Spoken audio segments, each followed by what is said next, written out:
Can you remember the name of the first great historical figure whom you studied in school? For me, there were two. One was Winston Churchill. I can vividly recall being at my grandparents' house, tracing an iconic picture of Churchill wearing a bowler hat and smoking a cigar. Perhaps 6 years old, I asked my grandfather, whose history book I'd borrowed, what Churchill was doing with his fingers. And it was then at 6 years old that I learnt about the V for victory and about the steely determination of a man who never gave up. To this day, I owe so much to one of Churchill's other sayings: if you're going through hell, keep going.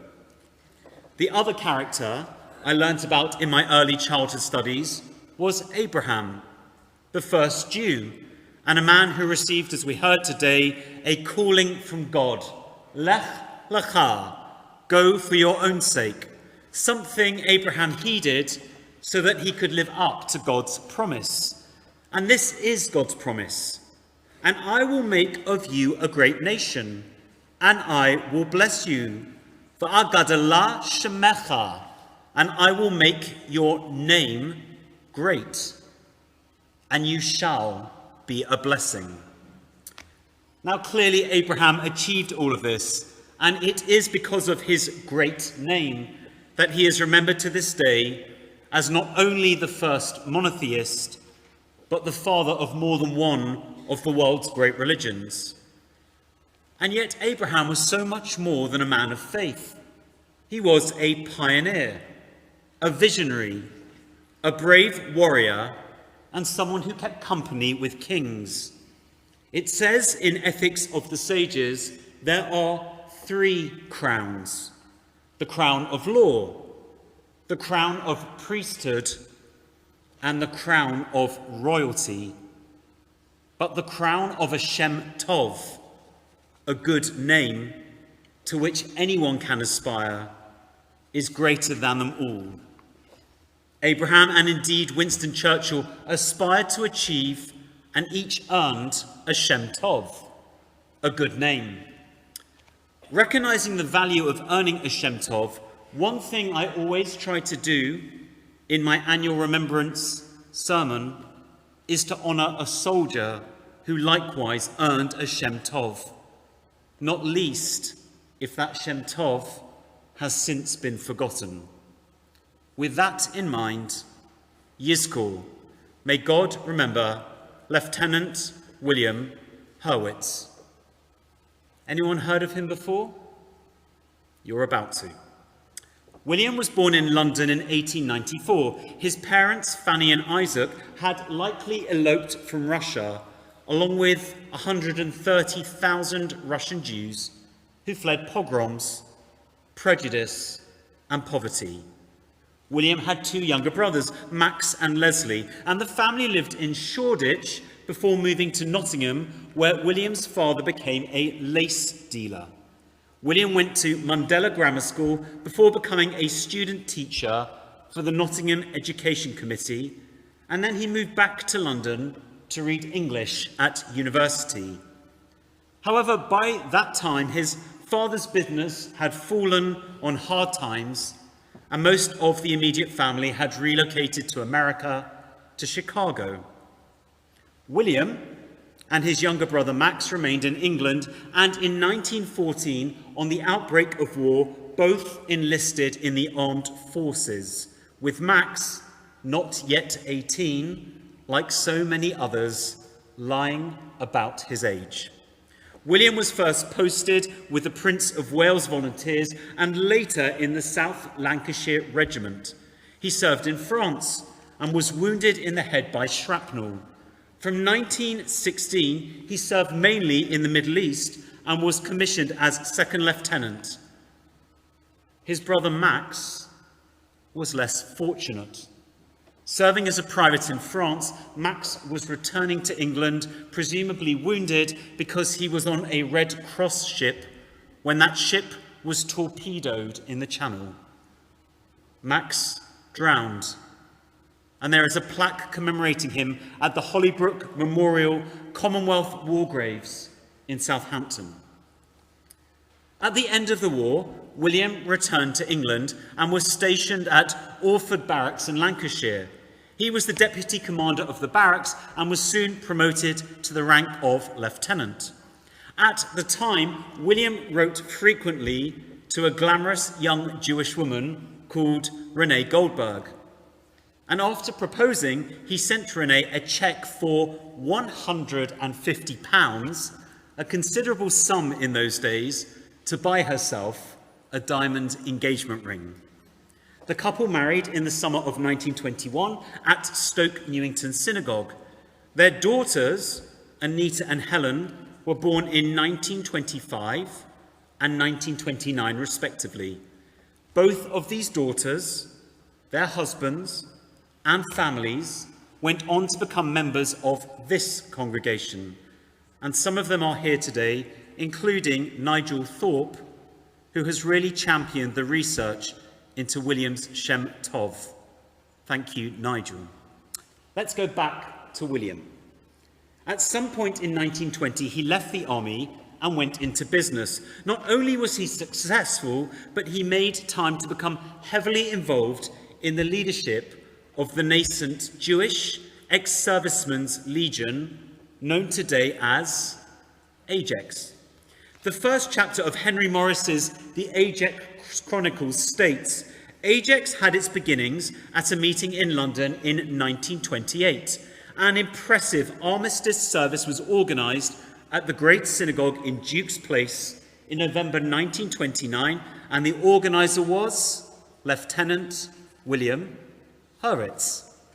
William was deeply committed to Ajax and became the honorary organiser of the Jewish ex-servicemen's National Remembrance Service. He coordinated the march past the cenotaph and the service which took place on Horse Guards Parade. By 1940, William was also the honorary secretary of the Jewish War Services Committee. He appears to have been active in the wider Jewish community as well, and for those reasons alone, I wanted to talk about his Shem Tov, but there are many further acts of heroism for which I wish to honour him. In the 1930s, William showed considerable concern for the development of anti-Semitism in Nazi Germany. He engaged in vigorous correspondence with Sir Ian Hamilton, a senior British Army officer and chair of the Anglo-German Association. Sir Ian was entertaining German delegates, which prompted William to write to him, urging Sir Ian to challenge his Nazi counterparts about the treatment of German Jewish ex-servicemen. Sir Ian declined, and a fierce written exchange ensued in which William did not hold back. William's ongoing concerns at the developments in Nazi Germany led him to do something else that was remarkable. He helped rescue a number of Jews and enable them to escape to this country. Exactly how many remains a mystery, but the number was significant.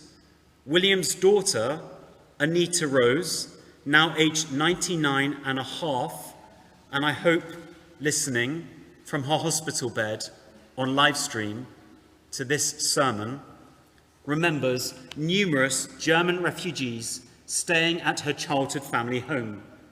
Her father covered all their expenses, including arranging their visas. He also brought to England valuables belonging to German Jews and kept them safe until their owners could retrieve them. William, having read the writing on the wall, was so concerned about the dangers that the Nazi regime posed to Europe's Jewish population that on the outbreak of war, he feared a German invasion and what would happen to British Jewry. As a precautionary measure, he sent his two young daughters to Chicago to stay with the family. William had planned to accompany the girls, but as the family was looking after a German Jewish refugee called Hilda, William gave up his ticket to save her.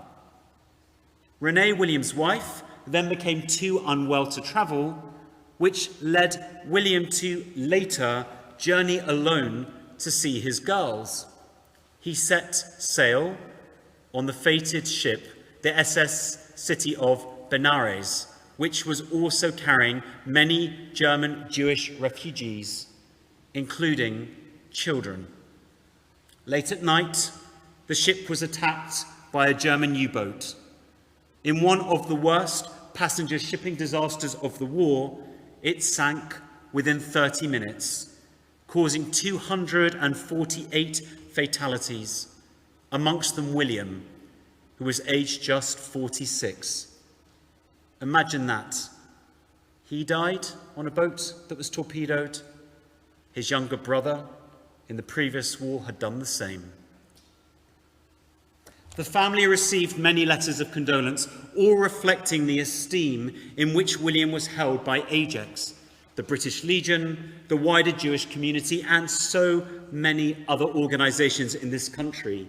And Ajax decided to inaugurate the William Herwitz Memorial Fund to assist distressed Jewish ex-servicemen. A special service for William was held in October 1940 at the Hampstead Synagogue, and there's a plaque to him at Willesden Cemetery. Sadly, over the years, William's deeds have been forgotten by all but his family.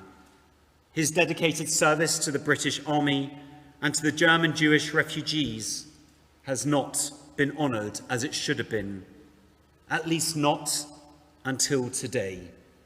That changes with us. Yizkor. May God remember the Shem Tov of Lieutenant William Herwitz. In this era of great upheaval and change in which we live, when too many international leaders seem to care far too little about earning a Shem Tov through serving the greater good, let us remember and honour the Shem Tov of Winston Churchill for his steadfast conviction, the Shem Tov of our forefather Abraham for his steadfast faith and bravery, and the Shem Tov of Lieutenant William Herwitz for his remarkable legacy, not least for founding the Ajax Parade and for saving so many, many Jewish lives. Zichronam livracha, may their memories and their great names be for a blessing. Amen.